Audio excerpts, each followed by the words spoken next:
శుక్లాంబరధరం విష్ణుం శశివర్ణం చతుర్భుజం ప్రసన్నవదనం ధ్యాయేత్ సర్వవిఘ్నోపశాంతయే. దేవస్నపన విధి. సూతుడు ఋషులకు ఇట్లు చెప్పెను.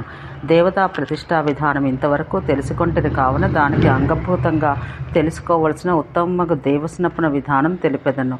దధి అక్షతలు కుశాగ్రములు క్షీరం దూర్వాతి అనే యవలు తెల్ల ఆవలు అనేడు 8 అంగములతో కూడిన అర్ఘ్య సామాగ్రిను ఫలములను సమకూర్చుకొనవలెను.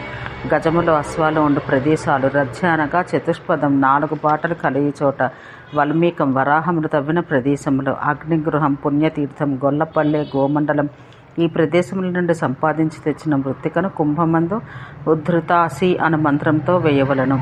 అట్లే సెన్నో దేవీ అపోహిష్ట అను మంత్రాలతో జలమును, సావిత్రితో గాయత్రి మంత్రంతో గోమూత్రాన్ని, గంధద్వారం అను మంత్రంతో గోమయాన్ని, అప్యాయస్వ అను మంత్రంతో క్షీరమును, దధిక్రావ్నో అను మంత్రంతో పెరుగును, తేజోసి అను మంత్రంతో ఘృతమును, దేవన్యత్వ అను మంత్రంతో కుశమిశ్రోదకాన్ని కుంభమందు వేయాలి.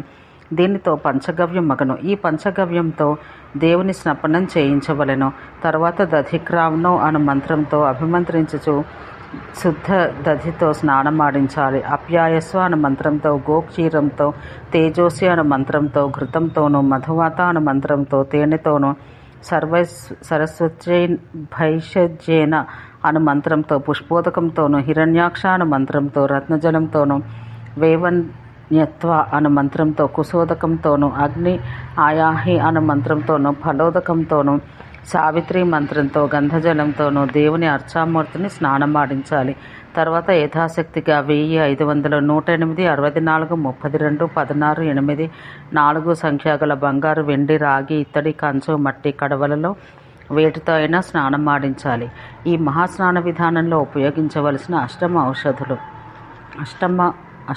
ఔషధులు సహదేవి, వచ, వ్యాఘ్రి, బల, అతిబల, శంఖపుష్పి, సింహి, సువర్చల, అష్టధ్యానములు, యవలు, గోధుమలు, నివారములు, తిలలు, శ్యామాకములు, శాలిధాన్యం, ప్రియంగువు, వ్రీహి. ఇక మృద్గోమయ, శుభాష్టకం, స్వస్తికము, పద్మకము, శంఖము, ఉత్పలము, కమలము, శ్రీవత్సము, దర్పణము, సంధ్యావర్తము, పంచవర్ణములు గల తలకు చూర్ణములను, దూర్వలను, నల్ల నువ్వులను అర్పించాలి. సర్వపాపహరమును శుభమును ఒక మందాకిని జలంతో ఆచమనం వేయాలి.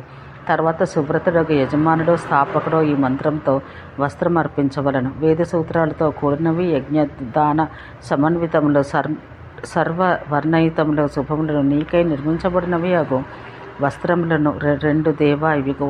తర్వాత దర్భపాని కర్పూర కుంకుమ పుష్పాలతో కూడా యత్నంతో గంధం నీయవలను. మంత్రము: దేవా, నీ శరీరం కానీ చేష్ట కానీ మరి ఏదియో నాకు తెలియదు కనుక నేను నివేదించే ఈ గంధాన్ని ప్రతిగ్రహించి నీవు విలేపనం మనరించుకొనము. తర్వాత విచక్షణుడై ధూపం నీయవలను. మంత్రము: వనస్పతి రసరూపమై ఉత్తమమును సుగంధాఢ్యమును చాలా మనోహరము అగు ధూపం నీకు నివేదిస్తున్నాను, స్వీకరించుము. తర్వాత ప్రదక్షిణాక్రమాన్ని 40 దీపములను వెలిగించి అర్పించాలి. మంత్రం: సూర్యచంద్రాగ్ని విద్యుద్రూప జ్యోతిస్సులు ఇతరములకు సర్వ జ్యోతిస్సులు అగు నీవు దేవా ఈ దీపాన్ని ప్రతిగ్రహించుము. తర్వాత మహాభూషణుడవగు నీకు నమస్కారం అంటూ ఆభరణములు అర్పించాలి. ఈ విధానంతో 7 అహోరాత్రాలు మహోత్సవం జరపాలి. తర్వాత యజమానుడు 5 విధాలుగు రత్నాలను వేసి పైన తెల్లని వస్త్రం చుట్టినటువంటి 8, 4, 2, 1 దేవస్యత్వ అను మంత్రంతోనూ, సామాధర్వణ వేద మంత్రములతోనూ, అభిషేకం నందును, నవగ్రహ మఖమందును విహితములకు మంత్రములతోనూ ఈ దేవకలశములతో అభిషేకం జరపవలెను. తర్వాత యజమానుడు స్నానమాడి తెల్లని వస్త్రాలను ధరించి దేవులను స్థాపకుని వస్త్రాలంకార భూషణాలతో భక్తితో పూజించాలి. సర్వ యజ్ఞకాండములను, మండపమును, ఉపస్కరములను, తన ఇంటి అందలి ఇష్టమగు ద్రవ్యములను కూడా అతనికి ఇయ్యవలను. ఏలాన గురుడు సుప్రసన్నుడైనచో సర్వదేవతలు తృప్తులగుదురు. ఈ దేవతా ప్రతిష్టాపన కార్యం శీలరహితుడు, దాంభికుడు, వేషధారియు అగువారు చేయరాదు. ఏ యజమానుడు ఎరిగి ఉండియో వైదిక ధర్మయుక్తులకు విప్రులను వదిలి పాషండియగు వానిని ఆలయ దేవత ప్రతిష్టా కార్యములందు ఆచార్యునిగా చేసుకొనునో అట్టి వానికడ వంశనాశం జరుగును. అచిరకాలం నందే అందలి దేవుడు అపూజ్యుడగను.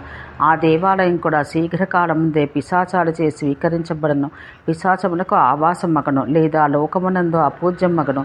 ఉత్తమ విప్రులచే ప్రతిష్టా కార్యం జరపబడిన దేవాయతనం శుభకరం మగను. అట్టి ఆలయం అందలి దేవుడు చిరకాలము పూజ్యత నందును.